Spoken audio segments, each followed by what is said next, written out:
تو اس روایت سے انہوں نے استدلال کیا. وجہ استدلال کیا ہے کہ اگر دشمنوں کی صف میں کوئی آدمی گھس کر کے حملہ کرتا ہے تو اسے ہلاکت نہیں کہیں گے. کیا کہیں گے؟ شہادت کہیں گے. پہلی بات یہ کہ اس روایت کی سند میں دو راوی ابو بکر ابن ایاس بن سالم اور ابو اسحاق سبی دونوں متکلم فی ہیں.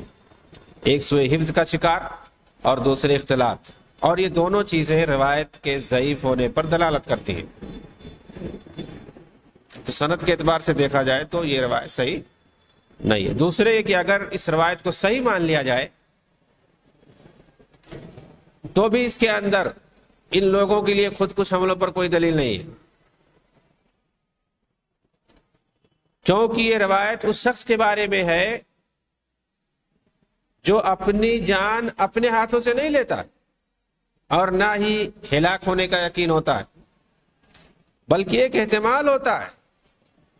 جبکہ یہ داعشی خودکشی کرتے ہیں باقاعدہ اور ان کے مرنے کا 100% یقین ہوتا ہے، اور دشمنوں کے مرنے کا ایک احتمال ہوتا ہے معمولی. تیسرے کہ میدان جنگ کا نقشہ بتا رہا ہے جہاں مسلمانوں کی ایک منظم فوج ہوتی ہے جن کے سامنے کچھ لوگ یا ایک دو لوگ سرفروشانہ انداز میں دشمنوں سے لڑتے ہوئے میدان جنگ میں نکل جاتے ہیں دشمنوں کے صف میں. ظاہر سی بات ہے ایک منظم فوج ان کا دفاع کرتی ہے اور ان کے سامنے لڑتے ہیں لوگ، ایک یا دو یا جتنے بھی لوگ، اور پہلی صف والوں کو تو جانا ہی ہے ان کے صفوں میں گھس کر کے لڑنے کے لیے. اس میں کون سی بات ہے؟ اور یہ کہ وہ تو بھی تلوار سے ہتھیار سے لڑنے کے لیے جاتے ہیں، مارنے کے لیے پورے اسباب کے ساتھ. ان کے ہاتھ میں ڈھال ہوتے ہیں، وہ زرہ پہنے رہتے ہیں، خود پہنے رہتے ہیں، ساری چیزیں جو اسباب حفاظت ہے سب کو اپنا کے جاتے ہیں اور دشمنوں پر حملہ کرتے ہیں ان کی صفوں میں گھس کر کے. اس کو ہم خودکش بمباری پر کیسے دلیل بنا سکتے ہیں کہ جہاں مسلمانوں کی کوئی منظم فوج نہیں ہوتی ہے، دفاع کرنے والی کوئی طاقت نہیں، بلکہ ایسا آدمی تو صرف اپنی جان گنوا کر مزید دوسرے غیر مسلح معصوم مسلمانوں کی جان کے لیے خطرہ بنتا. یعنی کسی بھی اعتبار سے دونوں میں کوئی توازن، کوئی موافقت نہیں ہے، بلکہ مکمل طور سے قیاس مال فارق موجود ہے. تو جنگ والی میدان جنگ والی روایتوں سے استدلال کرنا کسی طور پر ثابت نہیں، صحیح نہیں ہے، مناسب نہیں ہے. آئیے دیکھتے ہیں ان کی اگلی دلیل کیا. چھٹی دلیل صحیح مسلم کی روایت ہے. ایک طویل واقعہ ہے، اس میں ایک جادوگر، ایک بادشاہ اور ایک لڑکے کا قصہ ہے. مشہور واقعہ ہے. ایک لڑکا جادوگر کے پاس جاتا ہے جادو سیکھنے کے لیے. راستے میں کوئی سانپ آ جاتا ہے، لوگ وہ راستہ چھوڑ دیتے ہیں. اس کو پتہ چلتا ہے، یہ جاتا ہے اور اس کے بعد یہ کچھ پڑھ کر کے بولتا ہے، وہ بھاگ جاتا ہے، پھر وہ راستہ چالو ہو جاتا ہے. اسے لڑکے کا نام بہت مشہور ہوتا ہے، خلاصہ کلام بتا رہا ہوں میں. بادشاہ کے پاس اس کو بلایا جاتا ہے. بادشاہ اپنے آپ کو سمجھتا ہے کہ سارے لوگ اس کو مانتے ہیں، رب مانتے ہیں، لیکن یہ نہیں مانتا ہے. بہرحال اس کو مارنے کے لیے کہتا ہے. کوشش کی جاتی ہے، سمندر میں لے جا کے اس کو ڈال دیتے ہیں، بچ کے نکل آتا ہے. پہاڑ پہ لے جاتے ہیں، چھوڑ دیتے ہیں، نہیں مرتا ہے، بچ جاتا ہے. اس طرح سے کئی کوشش کرتے ہیں، اس کو نہیں مار پاتے. تو اس طویل روایت کے اندر، واقعے کے اندر یہ بات آتی ہے اس لڑکے کے بارے میں، فقال للملک انک لست بقاتلی حتى تفعل ما امرك به قال وما هو قال تجمع الناس في سعيد واحد وتسلبني على جذع ثم خذ سهما من كنانتي ثم زي السهم في كبد القوس ثم قل بسم الله رب الغلام ثم ارمني فإنك إذا فعلت ذلك قتلتني فجمع الناس في سعيد واحد وصلبه على جذع ثم أخذ سهما من كنانته ثم وضع السهم في كبد القوس ثم قال بسم الله رب الغلام ثم رماه فوقع السهم في صدغه فوضع يده في صدغه في موضع السهم فمات فقال الناس آمنا برب الغلام آمنا برب الغلام. وہ بادشاہ سے کہتا ہے کہ تم مجھے مار نہیں پاؤ گے یہاں تک کہ میں جو طریقہ بتاؤں اس طریقے سے مجھے مارو. بادشاہ نے پوچھا ٹھیک ہے وہ کون سا طریقہ ہے؟ کہا جتنے لوگ ہیں سب کو ایک جگہ جمع کرو اور وہاں مجھے سولی پہ لے جاؤ، سولی پہ چڑھا دو سب کے سامنے، پھر میرے ترکش سے ایک تیر نکالو اور اسے کمان میں لگا دو اور پھر میرے رب کے نام سے مجھے مارو.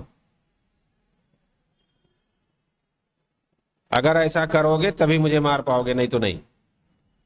بہرحال اس نے ویسا ہی کیا، سارے لوگوں کو ایک جگہ جمع کیا اور ایک سولی پر اسے چڑھا دیا، اس کے ترکش سے ایک تیر نکالی اور کمان کے اندر رکھ کر کے وہی بات کہی، بسم اللہ رب الغلام، اس لڑکے کے رب کے نام پر. اس نے تیر چلائی، اس کی کنپٹی پہ جا کے لگا اور وہ فوت ہو گیا. جتنے لوگ موجود تھے سب لوگوں نے کہا آمنا برب الغلام، اس لڑکے کے رب پہ ہم سب ایمان لے آئے.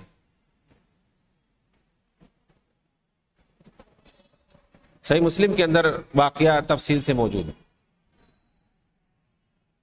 سلمان عودہ جیسے لوگوں نے اس روایت کو خود کش دھماکوں کے لیے دلیل بنایا، اس واقعے کو، کہ کس طرح اس لڑکے نے اپنی جان دے کر سب کے لیے ایمان لانے کا سبب بن گیا. حالانکہ کئی اسباب سے یہ استدلال باطل ہے. اس سے واقعے سے خود کش بمباری کے لیے ہم دلیل نہیں بنا سکتے. کیسے؟ پہلی بات یہ کہ اس قصے کے اندر یہ واضح تھا کہ لوگ اس کی قربانی کے بعد ایمان لے آئیں گے. لڑکے کو یہ معلوم تھا اور اسی مصلحت سے اس نے بادشاہ سے یہ چال چلی تھی. گویا یہاں مصلحت راجحہ موجود ہے، جبکہ خود کش دھماکوں میں اس کے بالکل برعکس ہوتا ہے. آدمی اپنی جان خود لیتا ہے، جس سے کبھی کبھی دشمنوں کا جانی و مالی نقصان ہوتا ہے.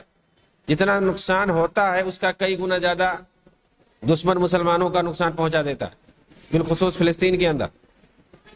گویا یہاں مفسدہ کبرا اور وہاں مصلحت کبرا، دونوں میں کوئی توازن نہیں.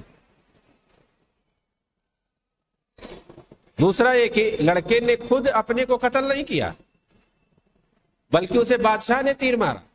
یعنی مصلحت راجحہ کی خاطر دشمنوں کے ہاتھوں شہید ہونا، جبکہ یہاں خود کش بمبار خود اپنے ہاتھوں سے جان لیتا، جسے خودکشی کہتے ہیں. تیسرا، لڑکے نے اپنی جان دی، جس کے نتیجے میں بادشاہ سمیت پوری قوم ایمان لے آئی. جبکہ یہاں ایک خود کش بمبار جب حملہ کرتا ہے اور اپنی جان ہلاکت میں ڈالتا ہے تو اس کے نتیجے میں جب دشمن غیر مسلح کمزور مومنوں پر حملہ آور ہو کر انہیں جانی و مالی نقصان پہنچاتا ہے، اس کے نتیجے میں کبھی ایسا بھی ہوتا ہے کہ کیمپوں میں رہنے والے مسلمان فتنے میں مبتلا ہو جاتے ہیں اور غیروں کی مدد کی وجہ سے اپنا دین عقیدہ کھو بیٹھتے ہیں، کیونکہ ایمان اور علم کی قلت اور معاصی کی کثرت جو ہے یعنی دونوں میں معاملہ بالکل الٹا ہے. وہاں پوری ایک قوم کے ایمان لانے کی بات ہے اور یہاں مرتد ہونے کی بات ہے خود کش بمباری کے نتیجے میں جو بھوکمری اور افلاس کی کیفیت پیدا ہوتی ہے. چوتھا یہ کہ ایک قتل سے انتقامی کارروائی کا کبھی خدشہ ہوتا ہے جبکہ ایک قتل سے اس طرح کا کوئی خدشہ نہیں ہوتا اور دونوں میں بڑا فرق ہے. تو بہرحال یہ جو جادوگر کا واقعہ ہے اس سے ہم خود کش بمباری کے لیے جواز کسی صورت میں نہیں بنا سکتے. ان کے پاس سے اگلی دلیل کیا ہے؟ 7ویں دلیل ان کی مصنف بن ابی شیبہ کی. یہ بھی حدیث کی مشہور کتاب ہے، جلد نمبر 4 صفحہ نمبر 569. ابو سعید خدری رضی اللہ تعالیٰ عنہ کی روایت ہے. عن ابی سعید الخدری رضی اللہ تعالیٰ عنہ قال قال رسول اللہ صلی اللہ علیہ وسلم الذین یلقون فی الصف الاول فلا يلفتون وجوههم حتى يقتلوا اولئک يتلبتون في الغرف العلى من الجنة يضحك الیہم ربک ان ربک اذا ضحك الى قوم فلا حساب علیہ.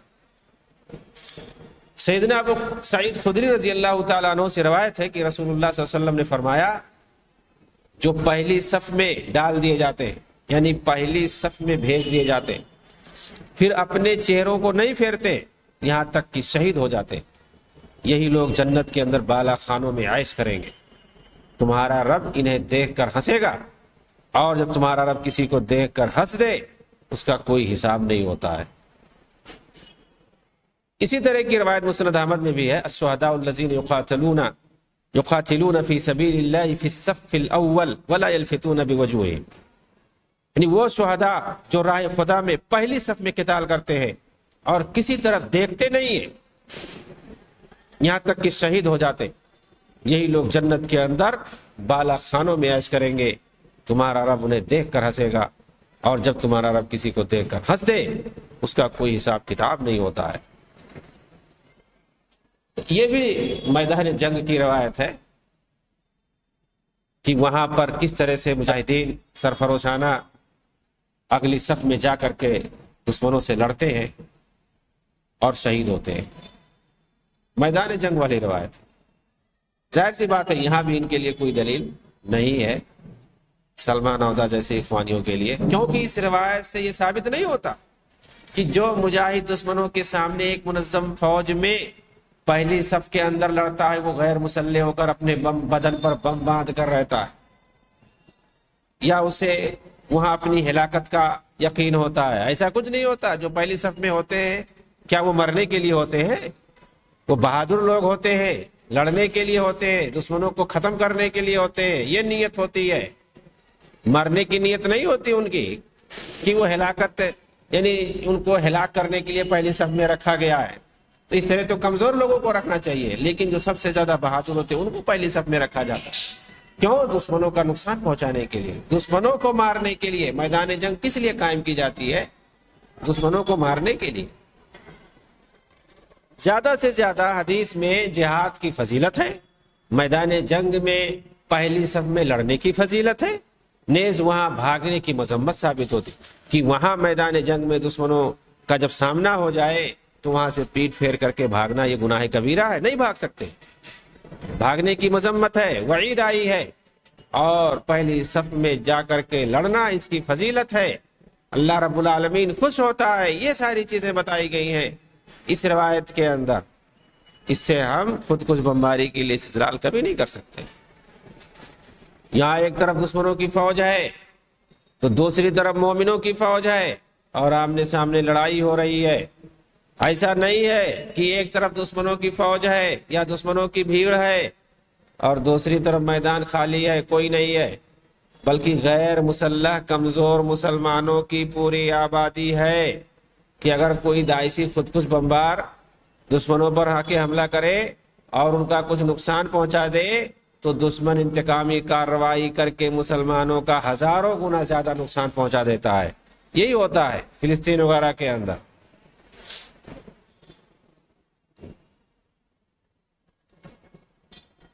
تو اس طرح سے یہ جو روایتیں ہیں، چاہے مسند احمد کی روایت ہو یا اسی طرح سے مصنف بن ابی شیبہ کی روایت ہو، ان سے ہم دلیل نہیں پکڑ سکتے ہیں، کیونکہ یہ میدان جنگ کی روایت ہے۔ ان کی 8ویں دلیل کیا ہے؟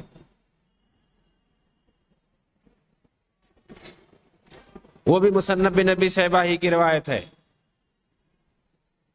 عن مدرک ابن عوف قال انی لعند عمر فقلت ان لی جار رمى بنفسه في الحرب فقتل فقال ناس القى بيده للتهلكه فقال عمر كذبوا لكنه اشترى الاخره بالدنيا۔ مدرک بن عوف سے روایت ہے کہ میں امیر المومنین عمر کے پاس موجود تھا کہ میں نے سوال کیا، میرے ایک پڑوسی نے میدان جنگ میں خود کو لڑائی کے لیے جھونک دیا اور شہید ہو گیا۔ کچھ لوگ کہنے لگے اس نے خود کو ہلاکت میں ڈال دیا۔ سیدنا عمر رضی اللہ تعالیٰ عنہ نے کہا لوگوں نے جھوٹ کہا، اس نے تو دنیا کو کے عوض آخرت کو خریدا۔ اس میں وجہ استدلال یہی ہے، القى بيده للتهلكه رمى بنفسه في الحرب، اس نے لڑائی کے لیے خود کو دشمنوں کے صف میں ڈال دیا۔ اس روایت کے اندر بھی ان کے لیے کوئی دلیل نہیں ہے، کیونکہ اس سے وہی میدان جنگ والی کیفیت مراد ہے جہاں ایک مجاہد ڈٹ کر دشمنوں کے سامنے لڑ کر شہید ہوتا ہے، نہ کہ داعشوں کی طرح خود اپنے ہاتھ سے اپنی جان لیتا ہے۔ اپنے ہاتھ سے اپنی جان نہیں لیتا۔ یہاں شیخ عبد الرحمن مبارک پوری نے توبۃ الاحوزی کے اندر اسی طرح کی حدیثوں کو ذکر کر کے وضاحت کرتے ہوئے لکھا ہے، اما مسألة حمل الواحد على العدد الكثير من العدد فصرح الجمهور بأنه إن كان لفرط شجاعته وظنه أنه يرهب العدو بذلك أو يجرئ المسلمين عليهم أو نحو ذلك من المقاصد الصحيحة فهو حسن، ومتى كان مجرد تهور فممنوع، ولا سيما ان ترتب على ذلك وحن في المسلمين۔ توبۃ الاحوزی جلد نمبر 8 صفحہ 250 کے اندر علامہ عبد الرحمن مبارک پوری کہتے ہیں کہ جہاں تک دشمنوں کی بھیڑ میں کسی ایک فوجی کا گھس کر حملہ کرنے کا تعلق ہے تو اس بارے میں جمہور علماء کی یہی رائے ہے کہ اگر وہ بہادر ہے اور اس کے اس عمل سے دشمنوں میں خوف اور رعب اور مسلم فوج کے اندر جرات پیدا ہوگی، یا اس کے علاوہ مزید عمدہ مقاصد کار فرما ہو، تو پھر ایسا عمل جائز ہے، بصورت دیگر ممنوع ہے۔ بطور خاص اگر ایسا عمل صرف جنونی شخص کی طرف سے ہو اور اس کی وجہ سے مسلمانوں کا نقصان ہو تو ایسی صورت میں جائز نہیں ہے۔ معلوم رہے یہ مسئلہ میدان جنگ میں ہتھیار کے لیس ہو کر، ہتھیار کے ساتھ مسلح ہو کر دشمنوں پر حملہ کرنے کی بات ہے، نہ کہ بغیر فوج کے تنہا کوئی جنونی شخص بدن پر بم باندھ جائے اور دشمنوں کے اندر جا کر کے خود اپنے آپ کو ہلاکت میں ڈال کر اڑا لے اپنے بم سے، یہ نہیں مراد ہے۔ تو اس طرح سے ہم اس سے دلیل نہیں پکڑ سکتے، وہ میدان جنگ کی بات ہے کہ میدان جنگ کے اندر جہاں پر ایک منظم فوج ہوتی ہے مسلمانوں کی، اس کی حفاظت کے لیے، دفاع کے لیے،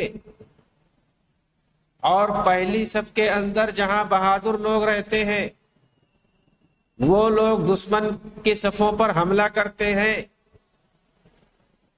اور سرفروشانہ مجاہدانہ انداز میں وہ لڑتے ہیں، ان سے دشمنوں کو مار کر مارے جاتے ہیں۔ اس کو شہادت کہتے ہیں، خودکشی نہیں کہتے۔ خودکشی یہ ہے کہ آدمی اپنے ہاتھ سے اپنی جان کو لے، اپنی جان کو مارے، اور جان کا مارنا یہ کسی صورت میں جائز نہیں ہے، حرام ہے، چاہے اپنی جان ہو یا کسی کی بھی جان ہو، سب اللہ کی امانت ہے، اور ایک جان کو مارنا پوری کائنات، پوری انسانیت کا مارنا ہے، جیسا کہ سورہ آل عمران کے اندر موجود ہے۔ سورہ مائدہ کے اندر موجود ہے۔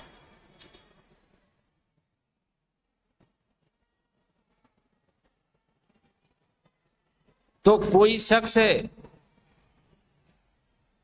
اگر ناحق دوسرے کو مارتا ہے، اسی طرح سے اگر اپنی جان کو مارتا ہے تو وہی گناہ ہے، وہ بھی قاتل نفس ہوگا، لیکن وہ خود اپنے آپ کو قتل کر رہا ہے، اسی لیے اس کو خودکشی کہتے ہیں۔ اب بم سے اڑا رہا ہے خود کو تو خودکش بمباری ہوگی۔